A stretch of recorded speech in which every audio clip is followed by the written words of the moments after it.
Our Law and Justice segment tonight. Hillary Clinton may have lost the election, but stories of pay-to-play at the Clinton Foundation aren't going away. Now the Prime Minister of Bangladesh says Hillary Clinton put pressure on her to help a Clinton Foundation donor. And Clinton did this while serving as Secretary of State. Joining me now from the Washington Free Beacon, Natalie Johnson. Natalie, good to see you. Hi, it's good to see you too.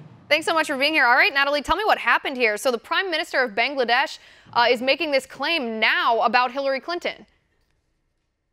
Yeah, so the Prime Minister of Bangladesh told Circa media outlet yesterday that Hillary Clinton, while serving as Secretary of State, phoned her in March of 2011 and demanded that she reinstate a Clinton Foundation donor as the chairman of a major bank in Bangladesh. This was a huge problem because it obviously raises more pay-for-play accusations. Right. This is, I mean, it's incredible. First of all, I mean, let me go back to the revelation. If this happened in March of 2011, I mean, that's 6 years ago. Why reveal this now?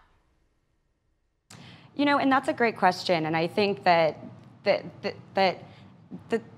Clinton family has had a bunch of this under the wraps for quite a while. Right. It was the same thing during the election where 5 years after the fact, we were finding out more pay-for-play situations that had happened. What was incredible was that AP story that broke in the fall that said that more than half of the people who did not work for the government, who met with Hillary Clinton while she served as Secretary of State, were actually foundation donors.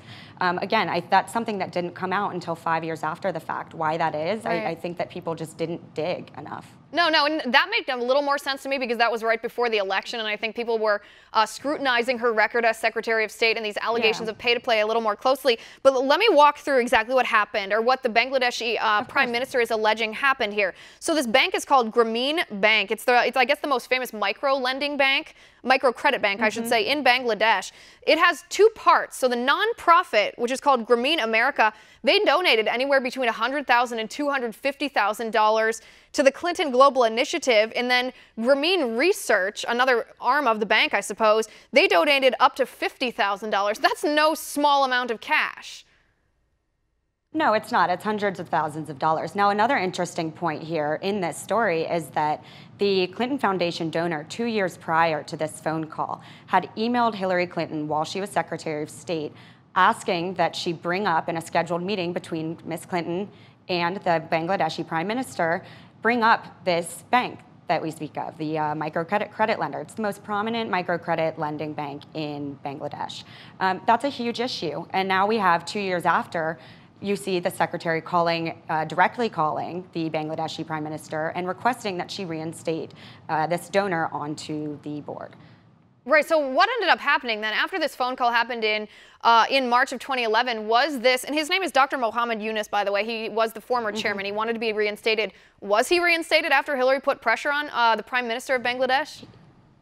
He was not reinstated. So the Prime Minister of Bangladesh told them, look, we have a law in this country that civil servants cannot serve once they turn 60 and after 60. He had actually served as chairman until he was 70 years old. So he was well over the age limit or the legal age limit that they have set in Bangladesh. So they didn't ultimately end up reinstating him. Again, I don't know why the Bangladesh Prime Minister took this long to talk about this. She didn't even talk to Circa on the phone. This was all through an emailed statement, and it was very short. Right. Quick revelation. Right, it's just so wildly inappropriate. I mean, it truly is another example. It is more proof of the pay-to-play that we were all talking about this time last year, that these people, whether they're in government or private businesses that are associated with government, you know, they'd give the Clinton Foundation just enormous amounts of money, and then in return they'd get favors from the Secretary of State. This is while Hillary Clinton was serving in, what is it, the third highest office in our government. It's absolutely unbelievable. Natalie, is this technically against the law, what happened, if this can be verified? If this can be verified, on the face of it, it certainly looks like this was a violation of federal law. So there's a federal ethics law that requires federal officials to recuse themselves from any matter that could impact their or their spouse's business. I mean, so this includes the Clinton Foundation, which, you know, her husband and she started.